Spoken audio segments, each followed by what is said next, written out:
أعوذ بالله من الشيطان الرجيم. بسم الله الرحمن الرحيم. كذبت ثمود المرسلين إذ قال لهم أخوهم صالح ألا تتقون إني لكم رسول أمين. صدق الله العظيم. کذب ثمود المرسلین، ثمود نے رسولوں کو جھٹلایا جب ان کے بھائی صالح علیہ السلام نے انہیں کہا کیا تم اللہ سے ڈرتے نہیں ہو؟ میں تمہارے لیے ایک امانت دار رسول ہوں، فاتقوا اللہ، اللہ کے غضب سے ڈرو اور میری اطاعت کرو، میں تم سے اس پر کوئی اجر نہیں چاہتا، میرا اجر تو اللہ کی ذمہ ہے۔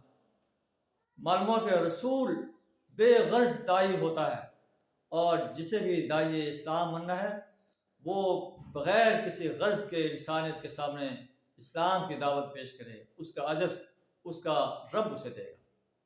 پھر آپ فرماتے ہیں کیا بس تم یوں ہی اطمینان سے رہنے دیے جاؤ گے باغوں میں، چشموں میں، کھیتوں میں، نخلستانوں میں جن کے خوشے جو ہیں رس بھرے ہیں، اور تم یاد رکھو یہ جو فخریہ عمارتیں تم بناتے ہو پہاڑوں کو تلاش کر، کیا تمہیں ہمیشہ رہنا ہے؟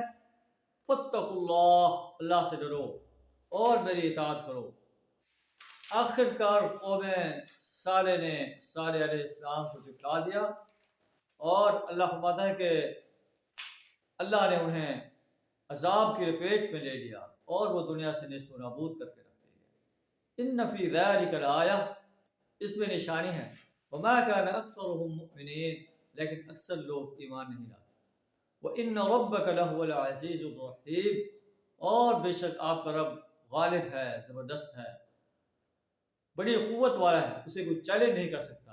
اس کے ساتھ الرحیم، رحم کرنے والا ہے، اپنی طاقت کو جو ہے ایسے استعمال نہیں کرتا بلکہ انسانوں پر رحم بھی کرتا ہے۔